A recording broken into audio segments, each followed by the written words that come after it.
మన ప్రభు అయిన యేసుక్రీస్తు నామములో మీ అందరికీ శుభములు.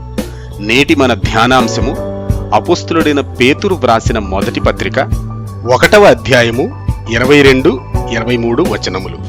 మీరు క్షయబీజము నుండి కాక శాశ్వతమగు జీవము గల దేవుని వాక్యమూలముగా అక్షయ బీజము నుండి పుట్టింపబడిన వారు గనుక నిష్కపటమైన సహోదర ప్రేమ కలుగునట్లు మీరు సత్యమునకు విధేయులవుట చేత మీ మనస్సులను పవిత్రపరచుకొనిన వారయ్యుండి యొకనినొకడు హృదయపూర్వకముగాను మిక్కటముగాను ప్రేమించుడి. ప్రియ దేవుని బిడ్డలారా, మన ప్రభు అయిన యేసుక్రీస్తు యొక్క విశ్వాసులందరూ ప్రేమను కలిగి జీవించాలి. నిజమైన దైవ ప్రేమను క్రైస్తవులమైన మనము చూపిస్తే అనేక మందిని మన ప్రభువు దగ్గరకు ఆకర్షించడానికి, రక్షణలోనికి నడిపించడానికి ఆస్కారం ఉంటుంది. అయితే మనము గమనించవలసిన ముఖ్యమైన విషయం ఏమిటంటే, నిష్కపటమైన దైవ ప్రేమను మనము కనుపరచాలంటే సత్యవాక్యమునకు విధేయత చూపించడము చేత మనస్సులను పవిత్రపరచుకొనిన వారమై మనమందరము జీవించాలి.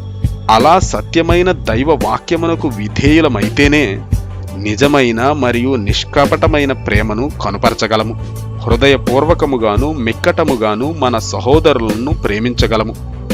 ఈనాడు మనము క్రైస్తవ ప్రపంచాన్ని గమనిస్తే అనేకులు వారి యొక్క సహోదరులను లేక తోటి విశ్వాసులను ప్రేమించాలి అనే ఆశను కలిగి ఉంటున్నారు గాని నిజముగా ప్రేమించలేకపోతున్నారు.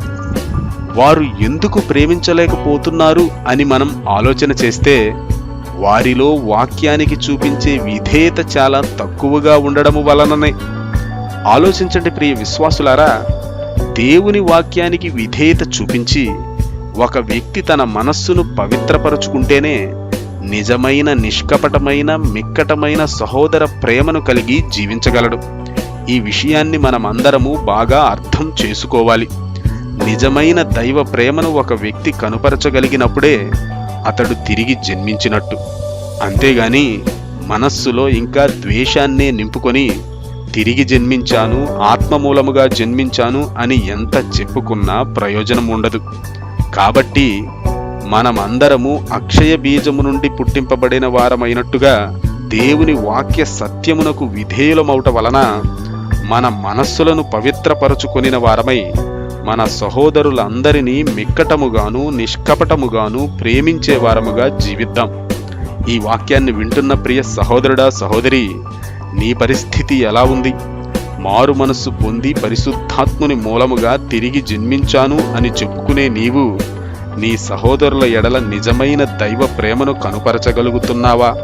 దేవుని వాక్య సత్యమునకు విధేయత చూపిస్తున్నావా? ఒక్కసారి ఆలోచించుకో. వినిన వర్తమానమును బట్టి నీలో ఏమైనా మార్పు రావాలని నీవు గ్రహిస్తే వెంటనే పశ్చాత్తాపపడి నీ మనస్సుని మార్చుకో.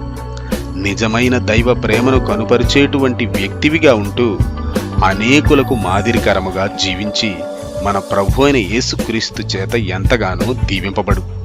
ఆ విధంగా జీవించడానికి ఈ వీడియోని చూస్తున్న వారందరికీ మన ప్రభు అయిన యేసుక్రీస్తు సహాయము చేయునుగాక.